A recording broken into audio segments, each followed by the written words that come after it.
Let's bring in our political panel to weigh in on this. Adam Waldeck is executive director at American Legacy Center and a former advisor to Newt Gingrich's presidential campaign. Capri Cafaro is the executive in residence at American University's School of Public Affairs and the former Ohio Senate Democratic minority leader. Thank you both for being a part of this today.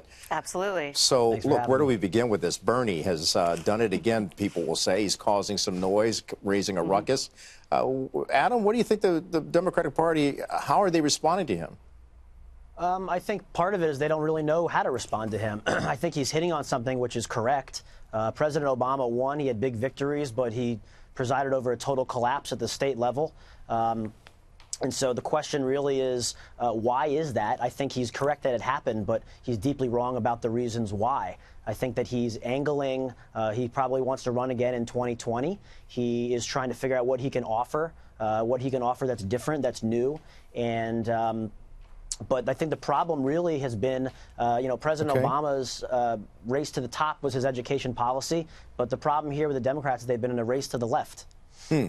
Capri, I want to bring you in. I apologize for not beginning with you. I'm usually a gentleman and start with ladies first. Well, but no problem there. All right.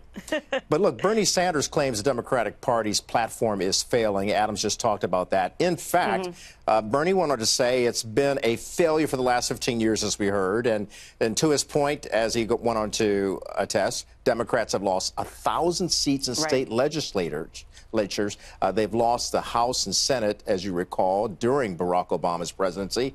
So, and they lost the last presidential election with Hillary Clinton at the helm. So what's going on within the party? Well, there are a number of contributing factors here, and I can say as the former leader in the Ohio Senate, the Democratic leader, and unfortunately was there during the 2010 elections where, as President Obama said, Democrats got a shellacking all across the country. We have a number of challenges. I do not think that Bernie Sanders' progressive movement is the answer to those challenges, but he does make one point, which I think is valid, and that is we rely so heavily on, these big personalities that lead the party, Barack Obama, and even in the 1990s with Bill Clinton. And when those individuals go away, the Democratic Party then has to find themselves all over again because they relied so heavily on the vision and the enthusiasm surrounding one individual. So we have to find ourselves. We need to articulate a message that focuses on kitchen table issues, that focuses on the economy. We need to,